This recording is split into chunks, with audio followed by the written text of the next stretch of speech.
84 లక్షల జీవరాశుల్లో మరి మానవ జన్మ అనేటువంటిది అత్యున్నతమైనటువంటిది, ఉన్నతమైనటువంటిది, ఉత్కృష్టమైనటువంటిది. అట్లాంటి ఉత్తమ జన్మను పొంది కూడా భగవంతుడిచ్చినటువంటి మనసును కానీ, బుద్ధిని కానీ, ఇంద్రియాలను కానీ మనము ఉపయోగించుకొని భగవంతుడు ఎందుకు ఈ మానవ జన్మను మనకిచ్చినాడు అని మనము ఒక్క ప్రశ్న కూడా ఒక్కోసారి వేసుకోవడం లేదు. ఇదేదో కలియుగం ఉన్నట్టుగా, ఇది శాశ్వతమైనట్టుగా, ఈడేదో మనం కట్టుకున్నటువంటి కట్టడాలన్నీ శాశ్వతంగా ఉన్నట్టుగా, మనం కట్టుకున్న బంధాలన్నీ కూడా ఇంకా శాశ్వతంగా ఉన్నట్టుగా మనం ఈరోజు విచిత్రంగా ప్రవర్తించడం కూడా జరుగుతుంది. ఒక చోట మనము చనిపోయిన తర్వాత ఒక తరం ఫోటో పెట్టుకుంటారు, ఇంకో తరం ఫోటో తీసేస్తారు కూడా. ఎందుకు లేకపోయిన చాలా రోజులు అయిపోయింది చనిపోయాను, రోజు ఈయన ముఖం మేళ చూడాలని. అట్లుంటుంది పరిస్థితి. మూడో తరానికి మన ముఖం చూసడం కూడా ఇష్టం లేదన్నమాట. సో ఇట్లాంటి అధ్వాన్నమైనటువంటి స్థితిలో ఉండేటువంటి మనము, కానీ భగవంతుడు నన్ను చేరుకునేటువంటి అవకాశాన్ని ఈ ఆత్మకి ఇచ్చినాడు. ఆయన్ని చేరుకోవడానికి అవకాశాన్ని భగవంతుడు మనకి ఇచ్చినాడు. ఈ శరీరం దాన్ని మాధ్యమంగా పెట్టినాడు. సపోజ్ మనం ఒక నది దాటాలనుకో, పడవ కావాలా. నది దాటిన తర్వాత పడవైన అవసరం లేదు, ఆ పడవే శరీరం అంతే. రమణ మహర్షి దగ్గరకు ఆయన పోయినాడంట. పోయిన తర్వాత ఆయన అడిగినా, ఇట్లా పడవలో వచ్చినాను అయిన తర్వాత. అంటే ఆయన పడవ గురించి ఆలోచిస్తా, ఎందుకయ్యా పడవ గురించి ఆలోచిస్తున్నావు, ఎందుకోసం వచ్చినావు నువ్వు అని అడిగినాడంట. నువ్వు ఎందుకోసం వచ్చినావు, పడవ అయిపోయింది కదా, నీ ప్రయాణం అయిపోయింది కదా, మళ్ళీ పడవ గురించే ఎందుకు ఆలోచిస్తున్నావు అని చెప్పేసి. కాబట్టి మనము శరీరాన్ని గురించే మనం ఆలోచించుకుంటూ ఉంటే ఈ సాధన అనేటువంటిది ఎప్పుడూ తెగదు. సో శరీరము కలువు మాధ్యమం అంతే, ఇది మాధ్యమం అంతే. ఇది మనం వ్యక్తం అయ్యేదానికి, ఈ ఆత్మ వ్యక్తం కావడానికి శరీరం సాధనం మాత్రమే. ఈ సాధనం ద్వారా మనం ఆత్మజ్ఞానాన్ని పొందాలా అనేటువంటిది భగవంతుడు ప్రతి చోట చెప్పినటువంటిది. అదంతా కూడా నహి జ్ఞానేన సదృశం మహత్వమివ ముచ్యతే అంటాడు. అంటే జ్ఞానానికి సమానమైంది కానీ, జ్ఞానం కంటే ఉన్నతమైంది కానీ ఏదీ లేదు అర్జున అని చెప్తాడు.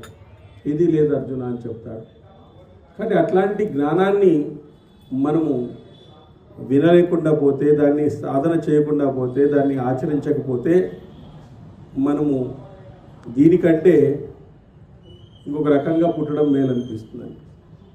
ఒకసారి కురుక్షేత్రం జరుగుతున్నప్పుడు వేదవ్యాస మహర్షి వస్తున్నాడంట. అక్కడ వస్తూ ఉంటే ఆ పురుగు ఒకటి పరిగెత్తిపోతుందంట. ఆయన దానికి ప్రాణం ఇచ్చి అడిగినాడంట, ఏమయ్యా అంత ఫాస్ట్గా పోతున్నావు, ఇంత చిన్న పురుగు అంటే, లే స్వామి, మా ఇంట్లో పెండ్లు ఉంది, దానికంత సామాన్లు కావాలా, తీసుకొని పోతాను. ఏం మీ లక్ష్యము అంటే, మాదేముంది స్వామి, మేము సంతానం కనడము, భయానికి లోను కావడము, నిద్ర కావడమే కదా, అంతే కదా నాది అనిందంట. అప్పుడు వేదవ్యాస మహర్షి ఒక డిక్లేర్ చేసినాడంట, నీకు సంతానం కావాలంటే, నీకు నిద్ర కావాలంటే, నీకు భయము ఇలాంటివి కలగాలంటే నీకు జంతు జన్మ తప్ప ఇంకేం జన్మ అవసరం లేదు అని చెప్పేసినాడు. ఇంకెందుకు అవసరం లేదు కదా, మనం చేస్తా ఉండేది అదే కదా, సేమ్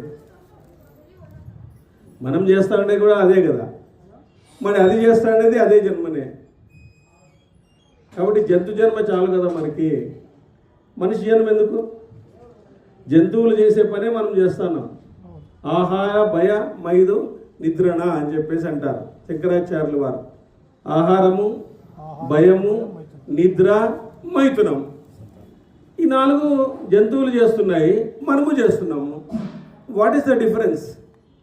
ఏం డిఫరెన్స్ ఉంది మనకి వాటికి? మనం ఏమన్నా ఎక్స్ట్రాగా చేస్తున్నామా? ఏమన్నా వాళ్ళకి పెళ్ళిలో రిసెప్షన్ లేవు, మనకు ఉన్నాయి అంతే. వాళ్ళకి రిసెప్షన్ పెట్టుకోలేరు, మనకు ఎక్స్ట్రా ఒకటి రిసెప్షన్ పెట్టుకుంటాడు అంతే, అంత తప్ప ఏం లేదు ఇందులో. ఏమో ఉందేమో మరి. మనకు రిసెప్షన్ అనేది ఉంది. అది ఆ జ్ఞానం అనేటువంటిది సంపాదించుకుంటే మన ఆలోచన విధానం మారుతుంది.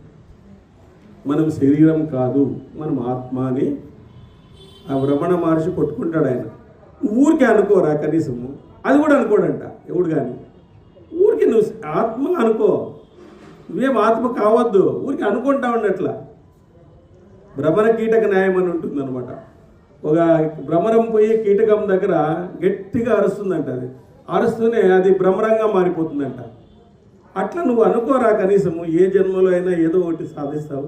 ఊరి శరీరం నేను కాదు, ఆత్మ అనుకో, పొద్దున్న లేస్తూనే మారిపోవచ్చు.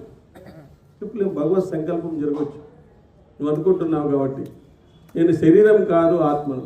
ఇంకా నాకు 70 ఏళ్ళు వచ్చినా ఇంకా ఇంట్లో ఏదో చూడాలా, అవి చూడాలా, ఇవి చూడాలా, నేను లేకపోతే జరిగేలేదు. నువ్వు లేకపోతే అన్నీ జరుగుతాయి, హాయిగా ఉంటుంది. నువ్వు బయటికి పోతేనే అన్నీ జరుగుతాయి ఇంట్లో. నువ్వు బయటికి పోతేనే అన్నీ జరుగుతాయి ఇంట్లో. ఏం కావాలంటే నేను ఎప్పుడు బయటికి పోతే కాసుకొని తింటారు వాళ్ళు, అవి ఇవి తినేసి హాయిగా ఉంటారు. కాబట్టి మనం లేకుండా పోతేనే సుఖంగా ఉంటుంది సమాజం. ఒక్కోసారి మనం అనుకుంటున్నాం మనం లేకుండా పోతే ఏం జరగదు, అట్లా క్వశ్చనే లేదు. ప్రపంచంలో ఎవరు లేకపోయినా ఆ సృష్టి గమనం జరుగుతూనే ఉంటుంది, నువ్వు లేకపోయినా పర్వాలేదు. కాబట్టి మనము ఉంటేనే జరుగుతుంది, మనం లేకుంటే జరుగుతుంది. అలాంటివన్నీ కూడా అలాంటి అపోహల్ని వదిలిపెట్టి మనం ఉన్నప్పుడు దాన్ని చైతన్యవంతంగా దాన్ని చూసుకొని మనలో మనం వెళ్ళి ఆ సాధన మార్గాన్ని తెచ్చుకోగలిగితే మనము పూజలు చేయడము అన్నీ చేయాల్సిందే. కానీ మనము ఆకులకు నీళ్లు పోస్తున్నాం, మూలానికి నీళ్లు పోసుకోకుండా. అదే ప్రాబ్లం అవుతాండి. ఇది ఆకులకు నీళ్లు పోస్తున్నాం, మూలానికి ఏడపోస్తున్నాం నీళ్లు చెప్పండి. మూలానికి పోస్తేనే ఆ చెట్టు అందంగా ఎదుగుతుంది. నువ్వు అన్నీ చేస్తావు, నువ్వు అన్నీ చేయాల్సిందే, పాదయాత్రలు చేయాల్సిందే, పూజలు చేయాల్సిందే, అన్నీ చేయి, ప్రాబ్లం లేదు. వయసు ఉండే వరకు చేస్తావు పాదయాత్రలు, అంతే కదా. తర్వాత ఏమవుతుంది? కాబట్టి చెయ్యి, ప్రాబ్లం ఏం లేదు. కానీ మూలానికి నీళ్ళు పోస్తున్నావా, అదేం తప్పు కాదు, అది కూడా ఆచరణ మార్గమే. కానీ మూలానికి మనం నీళ్లు పోస్తున్నామా అనేది మనం ఆలోచించాలా. ఆ మూలానికి నీళ్లు పోస్తేనే మనలో ఆత్మజ్ఞానం అనేటువంటిది లభిస్తుంది. ఆ ఆత్మజ్ఞానం లభించడం వల్లే మనలో చైతన్య శక్తి అనేటువంటిది ఉద్భవించి మన యొక్క పాత కర్మలన్నీ కూడా పోయి మన యొక్క జీవితం అంతా కూడా మనకు భూత భవిష్యత్ వర్తమాన కాలం అంతా తెలిసేసి మనకు భగవంతునితో ఉండేటువంటి సంబంధాన్ని తెలియజేస్తున్నాను. భగవంతునితో ఉండే సంబంధాన్ని మనకు తెలియజేస్తుంది. అదే అనేక మంది చెప్తున్నారు. కాబట్టి అట్లాంటి దానికి మనము ప్రేరణ కావాలి. మనం రోజు రోజుకి దగ్గర కావాలి. రోజు రోజుకి మనము దగ్గర అవుతున్నాం, సమాధికి దగ్గర అవుతున్నాం, కానీ ఆత్మకు దగ్గర కావడం లేదు. రోజు రోజు ఒక ఆయుష్ తగ్గుతా అందే లేదా? సమాధికి దగ్గర అవుతున్నాం కానీ సమాధి స్థితిలోకి వెళ్ళడం లేదు. మనం సమాధి స్థితిలోకి వెళ్ళిపోతున్నామా? లేదు. ధ్యానం చేస్తున్నామా? లేదు. జపం చేస్తున్నామా? లేదు. అది అలాంటివి చేయడం వల్ల మనలో ఉండేటువంటి ఆత్మజ్ఞానం బయటకు వస్తుంది. కాబట్టి ఆ విధంగా చేయడం, దీంతో పాటు ఆ విధంగా చేయడం వలన మనలో ఎన్నో రకాలైనటువంటి మార్పులు వస్తాయని చెప్పేసి అనుభవించినటువంటి వాళ్ళే చెప్తున్నారు. మనమేం కొత్తగా లేదు, ఉన్నాయి లేదు, అనుభవించిన వాళ్ళే చెప్తున్నారు అన్నమాట. సో ఇక్కడ మరి ద్రౌపది యొక్క నియమానుసారం, ధర్మరాజు యొక్క నియమానుసారం మరి వాళ్ళు ఇతర భర్తలతో ఉన్నప్పుడు ఎవరు చూడకూడదు అనేటువంటి నియమాన్ని అర్జునుడు ఒకానొక ధర్మ సంకటంలో ఆయన దాన్ని ఉల్లంఘించడం వల్ల అతను 12 సంవత్సరాలు వనవాసం వెళ్ళవలసినటువంటి అవసరం వచ్చింది. బ్రాహ్మణుల యొక్క గోవులన్నీ కూడా దొంగలించబడినాయి. ఆ దొంగలించబడినప్పుడు ఆ బ్రాహ్మణుని రక్షించాలా అనేటువంటి ఉద్దేశంతో అతను బ్రాహ్మణుడు శరణు వేడితే అప్పుడు ధర్మరాజు ద్రౌపది ఉండేటువంటి ప్రాంతానికి వెళ్తాడు. అక్కడ ఉండేటువంటి ధనస్సును తీసుకురావాలనేటువంటి ఉద్దేశంతో వెళ్ళి మరి ధనస్సును తీసుకుని వస్తాడు. కాబట్టి ఆ విధంగా అక్కడ ఉండేటువంటి నియమాన్ని ఉల్లంఘించినాడు. కాబట్టి అతను 12 సంవత్సరాలు వనవాసం అనేటువంటిది వెళ్తాడు. అక్కడ ఉలూపి అనేటువంటి ఒక నాగకన్య అతన్ని చూసి మోహిస్తుంది. సో ఆమెతో ఒక రాత్రి అర్జునుడు గడుపుతాడు. గడిపిన తర్వాత అక్కడ సంతానం అనేటువంటిది కలుగుతుంది. ఈమె ఇతనికి కొన్ని వరాలు ఇస్తుంది. నువ్వు నీటిలో అజేయుడు అవుతావని, జలచరాలన్నీ వశమై ఉంటానని, ఇందులో సందేహం లేదని వరమిచ్చి వెళ్ళింది. ఉలూపి ఆమె యందు అర్జునుడు అమనోహరుడు, మహాబలవంతుడు, అర్జునుడు అదృష్టవంతుడైనటువంటి ఇరావంతుడు అనేటువంటి ఒక పుత్రుణ్ణి కన్నది అని చెప్పేసి మనము నిన్న తెలుసుకున్నాం. ఇప్పుడు 214వ సర్గ. అర్జునుడు చిత్రాంగదను వివాహం ఆడి పుత్రుని పొందుతా. వైశంపాయనుడు అంటున్నాడు, కథాయిత్వా తత్ సర్వం బ్రాహ్మణేభ్య సభారతాః ప్రమేయౌ హిమవశ్చర్ తతో వజ్ర ధరాత్మజః అంటున్నాడు ఆయన. వైశంపాయనుడు అన్నాడు, జనమేజయ, జరిగిన వృత్తాంతమంతా బ్రాహ్మణులకు నివేదించి ఇంద్రకుమారుడైన అర్జునుడు హిమాలయం దిశగా బయలుదేరినాడు. అగస్త్యుడవడం, వశిష్ఠ పర్వతము, భృగుతుంగము మొదలైన ప్రదేశాల్లో అర్జునుడు శౌచ స్నానాది కర్మాలను ఆచరించినాడు.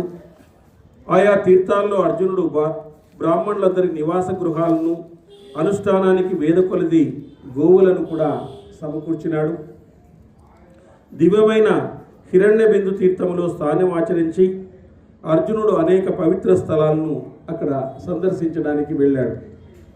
అటు పిమ్మట హిమాలయ పర్వతం నుంచి దిగిన అర్జునుడు బ్రాహ్మణులతో కలిసి తూర్పు దిక్కునకు బయలుదేరినాడు. తర్వాత కురుశ్రేష్ఠుడైన అర్జునుడు క్రమంగా అనేక తీర్థాలను, నైమిషారణ్యంలో ఉత్పలీ నదిని, నందన, అపరనంద, కౌశికి, మహానది, గయాతీర్థం, గంగా నదులను ఆసక్తిగా తిలకించినాడు. అక్కడంతా కూడా ఆ ప్రాంతానికి వెళ్ళినాడు కాబట్టి ఆ ప్రాంతంలో ఉండేటువంటి మనోహరమైనటువంటి, సుందరమైనటువంటి ఆ దృశ్యాలను, ఆ జల తీర్థాలను సందర్శించినాడు ఆయన కూడా. ఈ విధంగా అన్ని తీర్థాలను, ఆశ్రమాలను సందర్శించి తనను పవిత్రం చేసుకుంటూ బ్రాహ్మణులకు అనేక గోదానాలు చేశాడు. ఎక్కడ కనపడినప్పటికీ కూడా అర్జునుడు ఆ ప్రాంతాలందరినీ సందర్శించడం, ఆశ్రమాలను సందర్శించడం, తన యొక్క జీవితాన్ని పవిత్రం చేసుకునేందుకు బ్రాహ్మణులకు గోదానాన్ని కూడా ఆయన ఇచ్చాడు. అంగ, వంగ, కళింగ దేశాల్లో కొన్ని పవిత్ర తీర్థాలను, పుణ్య మందిరాలను ఆయన సందర్శించినాడు. అక్కడ తీర్థాలన్నింటినీ దర్శించి శాస్త్రవిధిగా బ్రాహ్మణులకు దానాలు సమర్పించినాడు. బ్రాహ్మణులందరూ అర్జునుడు కళింగ ద్వారం చేరగానే అతని అనుమతి గైపుని వాళ్ళందరూ కూడా వెనుదిరిగినారు. కుంతీపుత్రుడైన అర్జునుడు వారి అనుమతి గైకొని కొంతమంది అనుచరులతో సముద్ర తీరానికి చేరినాడు. కళింగ దేశాన్ని దాటి శక్తిశాలి అయినటువంటి అర్జునుడు అనేక దేశాలను, మందిరాలను, మేడలను చూస్తూ ముందుకు సాగినాడు. తాపస్సులు ప్రకాశించే మహేంద్ర పర్వతాన్ని చూసి సముద్ర తీర్థయాత్ర చేస్తూ మెల్లిగా మణిపురాన్ని చేరినాడు. అక్కడ అనేక తీర్థాలను, పవిత్ర ప్రదేశాలను సందర్శించి గొప్ప బాహు సంపద కలిగినటువంటి అర్జునుడు మణిపుర రాజ సందర్శనం కోసం అక్కడ వెళ్ళాడు. సో మణిపుర రాజ సందర్శనానికి వెళ్ళినాడు. మణిపుర రాజు చిత్రవాహనుడు, ధర్మవేత్త. ఆయన కుమారి సౌందర్య రాశి చిత్రాంగద. మణిపుర రాజు యొక్క పేరు చిత్రవాహనుడు, అతని యొక్క కుమార్తె పేరు చిత్రాంగద అని చెప్పేసి అక్కడ స్వేచ్ఛగా పురంలో తిరిగే చిత్రాంగదను చూసి, ఆమె అందాన్ని చూసి మనసులో ఆమెను చేపట్టాలని ముచ్చటపడినాడు ఈ అర్జునుడు. చిత్రవాహన్ని చేరి తన కోరికను అతనికి వెల్లడించినాడు. సో డైరెక్ట్గా వెల్లడించినాడు. మహారాజా, నేను ఉత్తమ క్షత్రియుణ్ణి, నాకు మీ కుమార్తెను దానము చేయండి అని ఆమె చిత్రాంగదుని యొక్క తండ్రిని అడిగాడు. రాజు అది విని అతనితో మీరు ఎవరి కుమారులు అని అడిగాడు. అర్జునుడు నేను పాండురాజు పుత్రును అని సమాధానం చెప్పాడు. ఆ రాజు అర్జునుడితో మృదువుగా ఇలా అన్నాడు, మా వంశాన ప్రభంజనుడు అనే సమర్థవంతమైన రాజు ఉద్భవించినాడు. ఆ రాజు అర్జునుడితో మృదువుగా ఇలా అన్నాడు, మా వంశాన ప్రభంజనుడు అనే సమర్థమైన రాజు ఉద్భవించినాడు. అతనికి సంతానం లేదు. ఉత్తమమైన తపస్సు ఆచరించినాడు. తన తపస్సుతో దేవాది దేవుడు పినాకపాణి అయినటువంటి శివుణ్ణి కూడా మెప్పించినాడు. దేవదేవుడు ఉమాపతి మెచ్చి నీ వంశంలో ఇకపై ఒక్కొక్క సంతానం కలుగునని వరమిచ్చి ఆశీర్వదించినాడు. అతనికి సంతానం లేదు, కానీ మీకు ఒక్కొక్కరికి సంతానం కలుగుతుంది అని చెప్పాడు. అటుపైన మా వంశంలో ఒక్కొక్క సంతానమే కలిగింది. నా పూర్వులందరూ పుత్ర సంతానం కలిగింది. నాకు మాత్రం ఒకే ఒక కులవర్ధకురాలైన పుత్రిక కలిగింది. పురుష శ్రేష్ఠ, నా దృష్టిలో ఈమె కూడా నాకు పుత్రులతో సమానమే. మా అందరికీ పుత్రులు కానీ నాకు అదృష్టవశాత్తు ఈమె కలిగింది. ఈమెలో నేను పుత్రుణ్ణి చూసుకుంటున్నాను అని చెప్పేసి చెప్తున్నాడు. ఆ కుమార్తె కారణంగా పుట్టిన కుమారుడు నాకు కూడా మొదటి కుమారుడు కాగలడు. నీ వలన ఈమెకు కలిగిన కుమారుడు మా కుల పరంపరను వృద్ధి చేస్తాడు. ఈమె వివాహంలో నాకు నువ్విచ్చే శుల్కం ఇదే అవుతుంది. నాకు కుమారుణ్ణి ఇవ్వాలి నువ్వు. వాళ్ళందరికీ కూడా కుమారులు జన్మించినారు. నాకు ఈమె కూతురు కాబట్టి ఈమెకు పుట్టినటువంటి వాడు కుమారుడు నాకు కావాలా, ఇదే నాకు ఇచ్చేటువంటి కన్యాశుల్కము. భారత ఈ నియమానుసారము ఆమెను నువ్వు పరిగ్రహించవచ్చు అని చెప్పేసి చెప్పినాడు.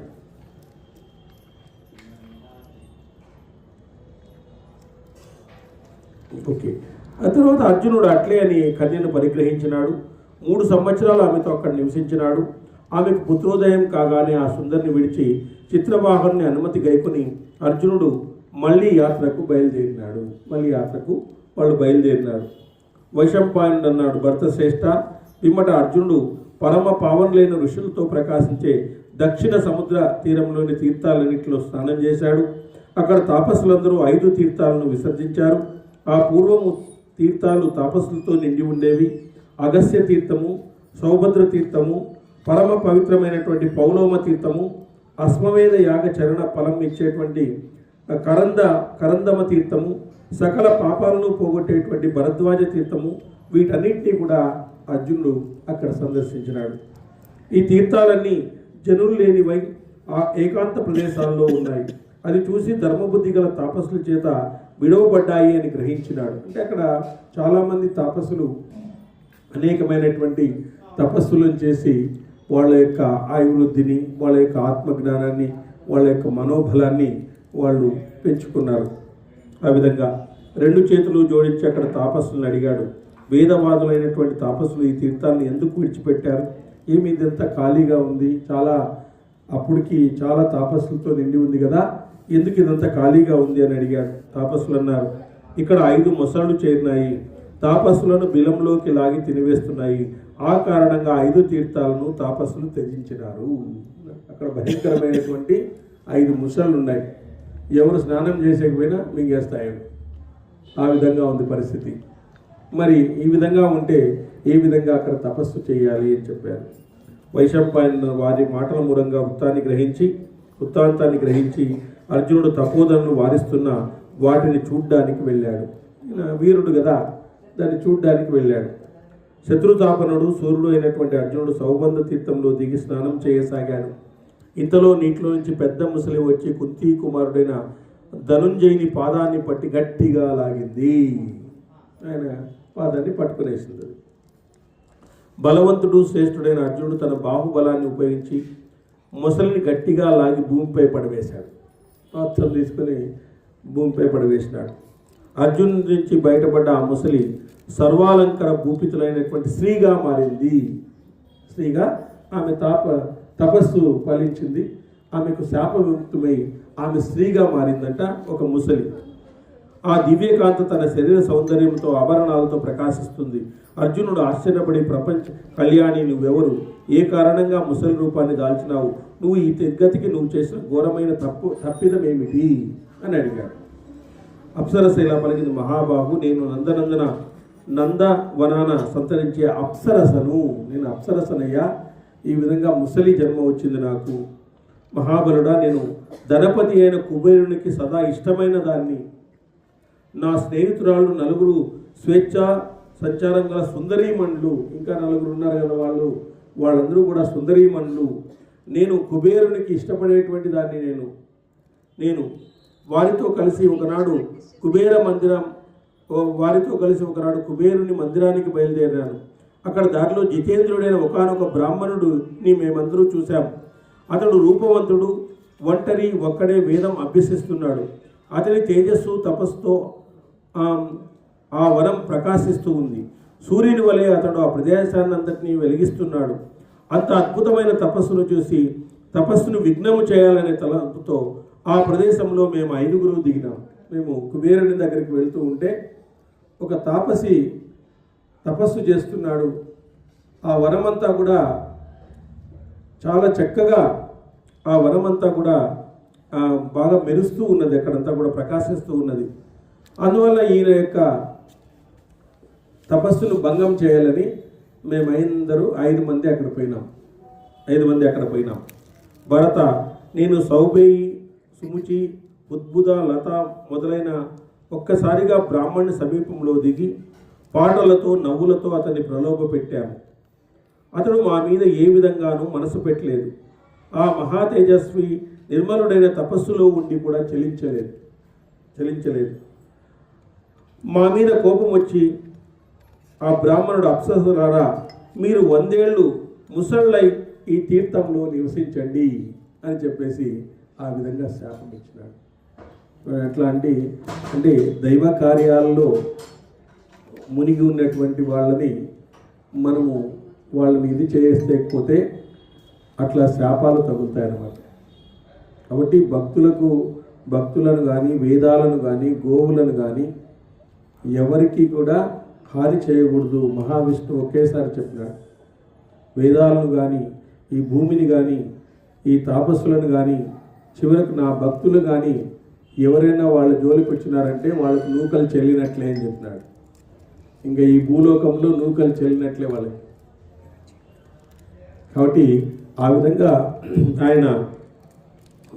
కోపం వచ్చి ఆ తపస్సుల ద్వారా చూడు, వీళ్ళు ఊరికే పోకుండా ఊరికే పోవచ్చు కదా, కొట్టె పనులు చేసేస్తారు. ఈ కొట్టె పనులు చేయడం వల్ల ఈరోజు ఆ విధంగా 5 మంది ముసళ్ళుగా తయారైపోయినారు. ఆ సమయం వచ్చినప్పుడు ఇంద్రప్రస్థానికి చేరి సుఖిస్తావు. అక్కడ కుంతీదేవి, ధర్మజుడు, భీపుని, కవలలను, ఇతర బంధువులను చూస్తావు. పుణ్యశీల బంధువులందరితో ఇంద్రప్రస్థంలో ఆనందాన్ని నువ్వు పొందుతావు. ఆ విధంగా పొందుతావు అని చెప్పేసి ఆ విధంగా చెప్పినాడు. ఎల్లప్పుడూ ధర్మాన్ని పాటించేటువంటి కౌంతేయుడు యుధిష్ఠరుడు సత్యశీలుడై భూమినంతా జయించి రాజసూయ యాగం చేస్తున్నాడు.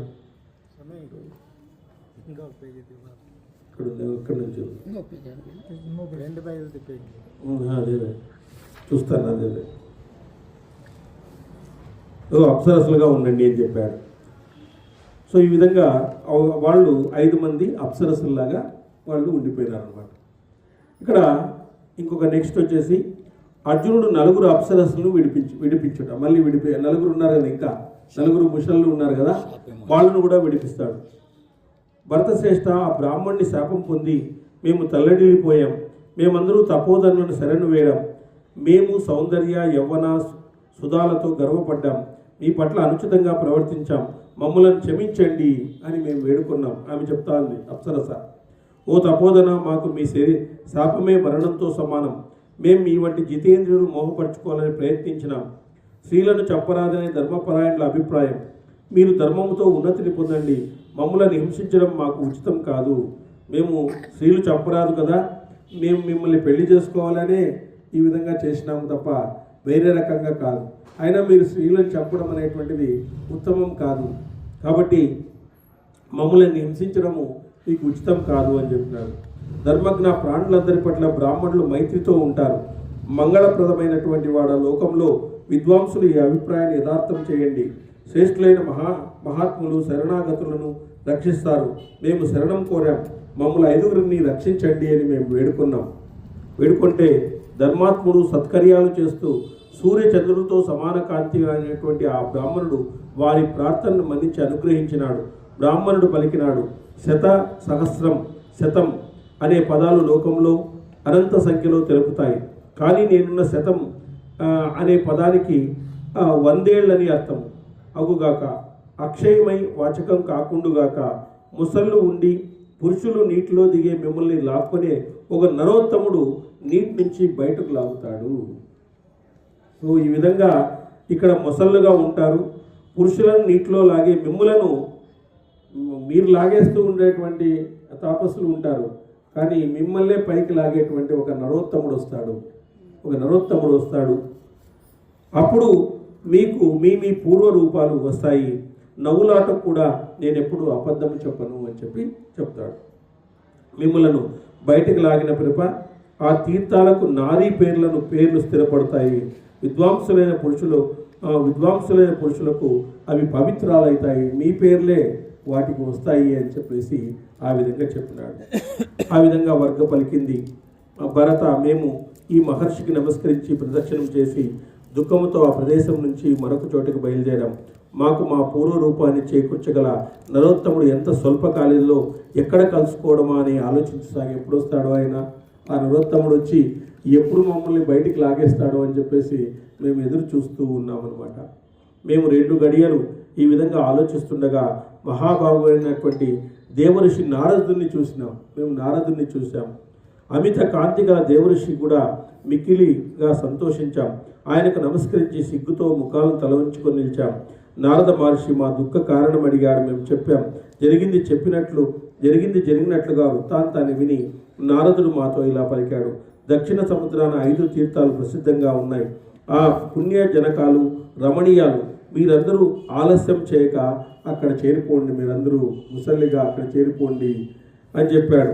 అక్కడకు పరమ శ్రేష్ఠులు పాండునందనుడు ఆయన అర్జునుడు పశు సుందాధకరణ వాడై మిమ్మలను ఆ దుఃఖం నుంచి దూరం చేస్తాడు.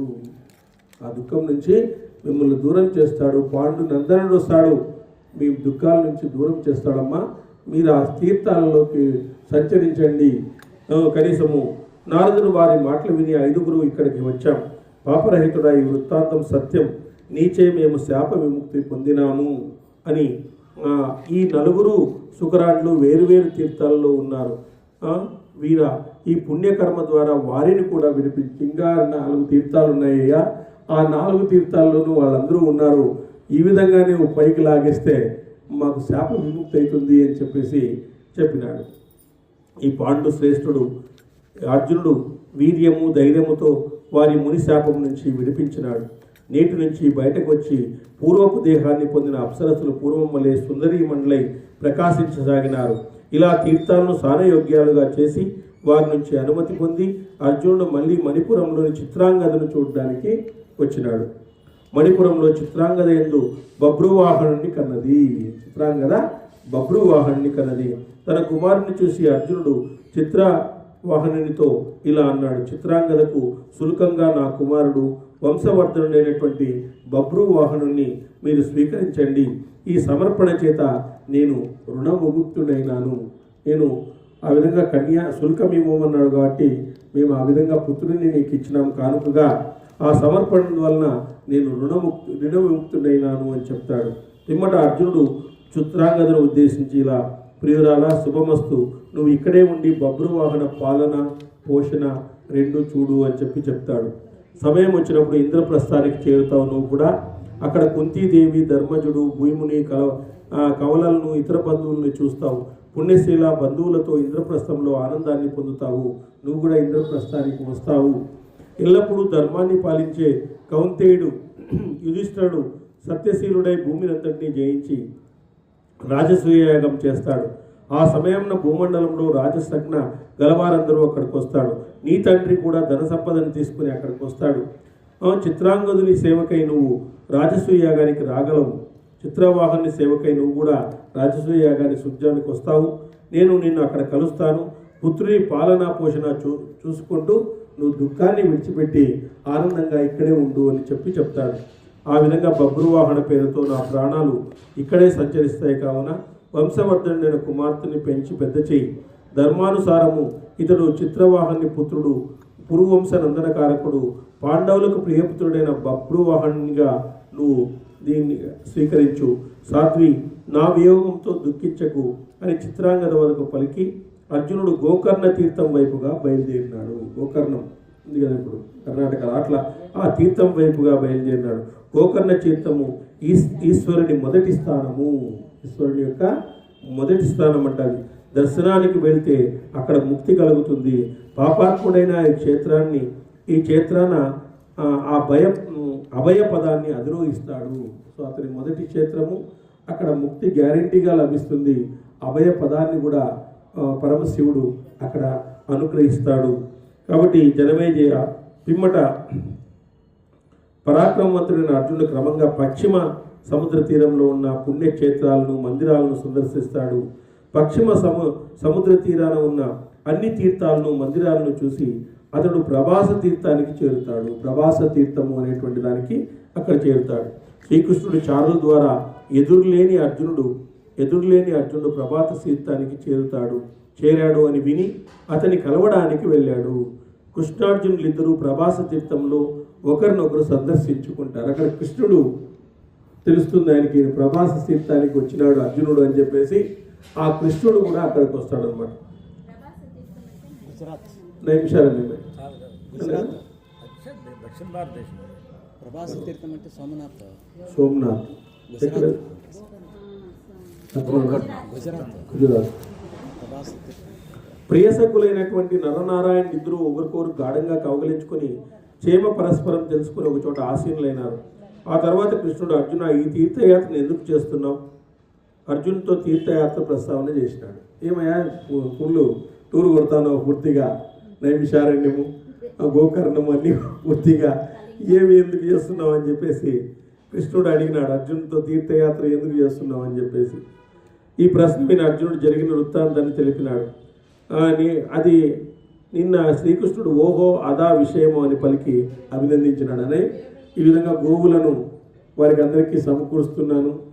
సో అనేక మంది నేను వివాహం ఆడినాను. వివాహం ఆడడం ద్వారా వాళ్ళకు పుత్ర సంతానాన్ని కలిగించినాను. తర్వాత ఉలూపి నుంచి నేను కొన్ని పవర్స్ ఇట్లా జలచరాలను ఇది చేసే విధంగా పవర్స్ పొందినాను అంటే ఓహో అదా విషయము అని చెప్పేసి ఆయన అభినందించినాడంట. కృష్ణార్జునులు ఇరువురు స్వేచ్ఛగా ప్రభాత తీర్థంలో విరించి రాత్రి రైవత పర్వతానికి చేరినాడు. శ్రీకృష్ణుని ఆజ్ఞానుసారం ఆయన సేవకులు ముందుగా అక్కడ చేరి ఆ ప్రదేశం అలంకరించి భోజనాదులు తయారు చేసి ఉంచారు. అక్కడ అర్జునుడు శ్రీకృష్ణుడితో కలిసి సిద్ధం గావించిన భోజనాలను తన ఇష్టానుసారం భుజించి నటనర్తకుల నృత్యాలను చూసినాడు. పిమ్మట వారందరూ కానుకలను సత్కరించి పంపించి తెలివైన అర్జునుడు పాన్పుపై నిద్రించినాడు. అందమైన పాన్పై పడుకొని మహాబలుడైనటువంటి అర్జునుడు శ్రీకృష్ణునికి తాను చూచిన తీర్థాలు, కుండలాలు, పర్వతాలు, నదుల, వనాల విశేషాలన్నింటినీ కూడా చెప్తూ ఉన్నాడంట. ఎదురు కూడా గుజరాత్ జనమేజయ అర్జునుడు ఆ విశేషాలను వినిపిస్తూనే స్వర్గతుల్యమైన ఆ పాన్పుపై నిద్రలోకి జారినాడు. ప్రాతకాలంలో మధుర గీతాలు, మంగళవాద్యాలు, స్తోత్ర పాఠాలు విని నిద్రలేచారు. అతడు కాలకృత్యాన్ని ఆచరించి శ్రీకృష్ణుని అభినందనలతో బంగారు రథంపై ద్వారక బయలుదేరినాడు. ఇద్దరు ద్వారక బయలుదేరినారు. జనమేజయ కుంతీ కుమారుని స్వాగతానికి ద్వారక నగరం అంతా తోటలతో సహా అలంకరించబడింది. కౌంతేయుని చూడడానికి ద్వారకా వాసులందరూ లక్షల కొలది ప్రధాన వీధుల్లో నిలబడినారు. ఈయనకు గ్రాండ్ వెల్కమ్. అక్కడ అర్జునుని దర్శనం వీలైన చోట్ల వేల కొలది స్త్రీలు నిలిచి ఉన్నారు. భోజ, వృష్టి, అందక వంశ పురుషులు గుంపులుగా ఒక చోట ఉన్నారంట. ఆ వృష్టి, భోజ, అందక వంశ పురుషులు ఆదర సత్కారాలతో పొందిన అర్జునుడు పెద్దవారితో నమస్కరించాడు. వారందరూ అర్జునికి స్వాగత వచనాలు పలికినారు. యదువీరులందరూ అర్జునుతో ఎంతో ఆదరించినారు. అర్జునుడు సమవయస్కుడైనటువంటి వారిని కౌగలించుకుని మరీ అభినందించినాడు. నవరత్నాలు, వివిధ భోజ్య పదార్థాలు అందుబాటులో గల శ్రీకృష్ణ మందిరాన అర్జునుడు చాలా రాత్రులు శ్రీకృష్ణునితో కూడా నివసించినాడు. రాజా, కొన్ని రోజుల తర్వాత అక్కడ వృష్టి, అందక వంశస్థులకు రైతక పర్వతమున గొప్ప ఉత్సవం వచ్చింది. అక్కడ ఉత్సవం, పర్వతం మీద జరిగే ఉత్సవంలో బ్రాహ్మణులకు చాలామందికి భోజ, వృష్టి, అందక వంశస్థులు దానాలు చేశారు. పర్వతానికి నాలుగు వైపులా విచిత్రమైన రత్న ఖచ్చిత భవనాలు, కల్పవృక్షాలు అక్కడ ఉన్నాయంట. వాళ్ళు అక్కడ ఒక ఉత్సవాన్ని చేసేటువంటి వాళ్ళందరూ కూడా వాటికి ఆ కల్పవృక్షాలు, వాటిలో ఆ ప్రదేశము అందగించింది. వాద కుశలుడైనటువంటి వాద్యకారులు వాద్యాలను మోగించినారు. నర్తకులు నృత్యం చేశారు. గాయకులు గీతాలు పాడారు. తేజస్సులని యాదవ కుమారులు అలంకరించుకొని బంగారు తాపడం చేసిన వాహనాలపై అటు ఇటు తిరగసాగినారు. ద్వారకాపురవాసులు తమంట తాము భార్యలతో కూడి కొందరు కాలినడకన, కొందరు పెద్ద వాహనాల్లో, కొందరు వాహనాల్లో పాల్గొన్నారు. పూజ్యుడు బలరాముడు మధుపానత్తుడై రేవతితో కలిసి విహరించినాడు. గంధర్వులు అతన్ని అనుసరించినారు. ఇట్లా బలరాములు వీళ్ళందరూ కూడా వచ్చినారు. సృష్టి వంశస్థులు, ప్రతాప వంశస్థులు, యాదవరాజు ఉగ్రసేనుడు అక్కడ సందర్శించినాడు. గంధర్వులు గానముతో మేమర్పించినారు. వేల కొలది స్త్రీలు అతన్ని సేవింపసాగినారు. యుద్ధ దుర్మరులు, వీరశ్రేష్ఠులు, సాంబప్రద్యుమ్నులు దివ్యమాలలు ధరించి అమరులై దేవతల వలె ఆనందాన్ని సంచరింపసాగినారు.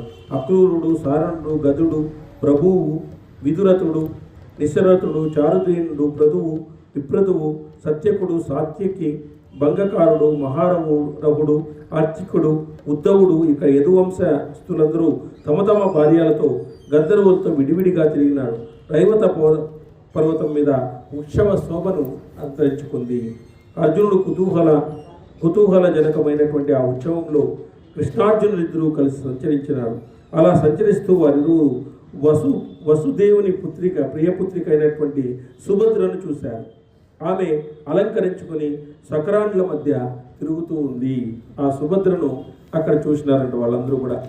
సుభద్రను చూసి ఆమె చూస్తూనే అర్జునుడు హృదయము మన్మథుడైపోయినాడు.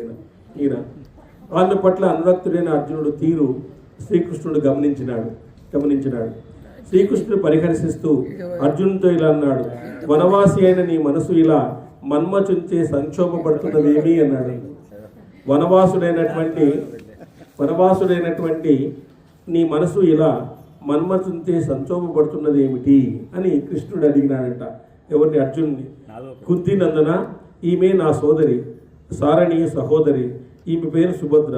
ఈమె తండ్రికి ప్రియపుత్రిక. నీకు మంగళమగుగాక. నీ బుద్ధి ఈమెను వివాహం చేసుకోవాలని అనుకుంటే నా తండ్రికి స్వయంగా చెప్తాను. నా తండ్రికి నేను నువ్వేమైనా వివాహం చేసుకోదలిచినావా? నేను చెప్తాను అన్నాడు. అర్జునుడు అన్నాడు, సాక్షాత్తు వసుదేవుని చెల్లెలు వసుదేవుని కుమార్తె, చక్కని రూప సౌందర్యం గల ఎవరిని మోహపెట్టదు. మిత్రమా, వృష్టి వంశముడైనటువంటి నీ సోదరి సుభద్రను నన్ను వివాహం చేసుకుంటే ఇంతకంటే నాకు వేరొక మంగళప్రదమైన విషయం ఏముంటుంది?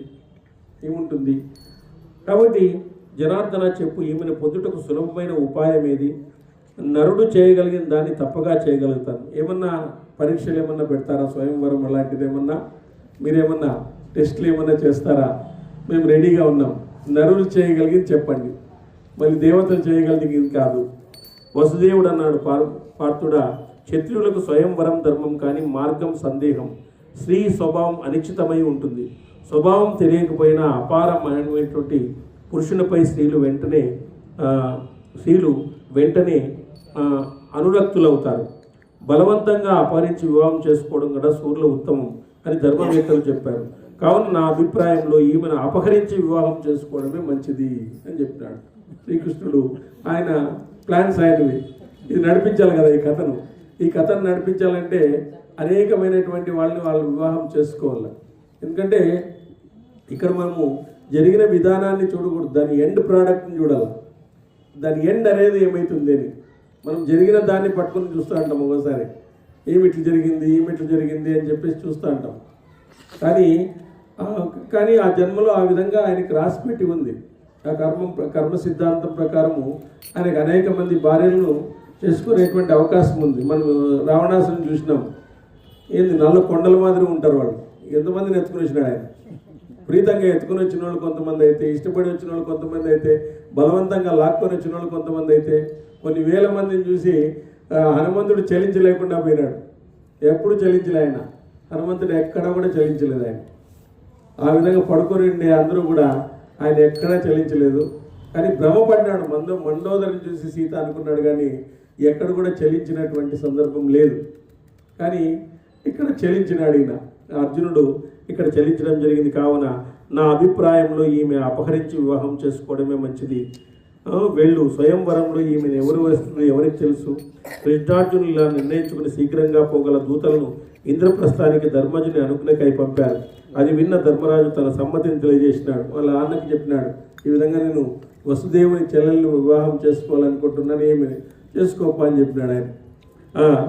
ఈ విషయం విని భీముడు కృతకృత్యులైన మైనాము అని భావించి ఆ చారులతో కూడా విషయం చెప్పి చాలా సంతోషించి ఆ విధంగా వివాహం చేసుకోవడానికి ఉద్యుక్తుడైనాడు అనమాట అర్జునుడు. తదుపరి యాదవులతో యుద్ధము, బలరాముని క్రోధవచనములు, తర్వాత ఏమన్నా సుభద్ర వివాహము, అభిమన్యుని పుట్టిక, విద్యాభ్యాసం. నెక్స్ట్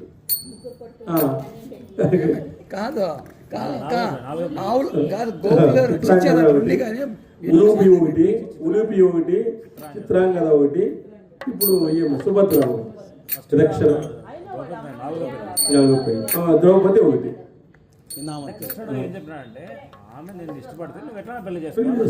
గాంధర్వంగా ఎందుకంటే అభిమన్యుడు పుట్టాలి కదా, అభిమన్యుడు పుట్టాలి అక్కడ, అభిమన్యుడు పుట్టాలి, ఇవన్నీ జరగాల్సిందే. ఇవన్నీ లోక కళ్యాణం కోసం జరిగేవే. కాబట్టి ఆ లోక కళ్యాణం కోసం ఎంతైనా చేయాల్సిందే. ఎందుకంటే మహానుభావుల యొక్క జీవితాలు వాళ్ళవి ఏ విధంగా మారుతాయో తెలియదు. ఇంకా వేసవ్యాసుని పుట్టిక వీళ్ళందరిది కూడా పుట్టుక ఒక రకంగా మనం చర్చించుకునేదైనా దాని నుంచి వచ్చిన ప్రోడక్ట్ వేరే ఉంటుంది. దాని నుంచి వచ్చేటువంటి ధర్మ శాస్త్రాలు, ఇవన్నీ ప్రమాణాలు, ఇవన్నీ వాళ్ళు నెలకొల్పినారు. ఆహుతైపోతారు, అది వస్తుంది. భారతదేశానికి చక్రవర్తులు. అవును, బలరాముడు అర్జునుడు ఎందుకు ఇష్టపడలేదు అర్థం కాదు.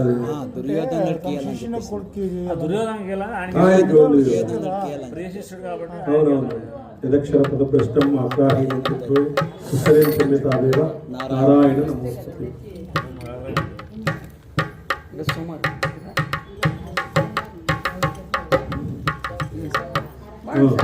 ఓం హర హర మహాదేవా స్వామి హర హర మహాదేవా.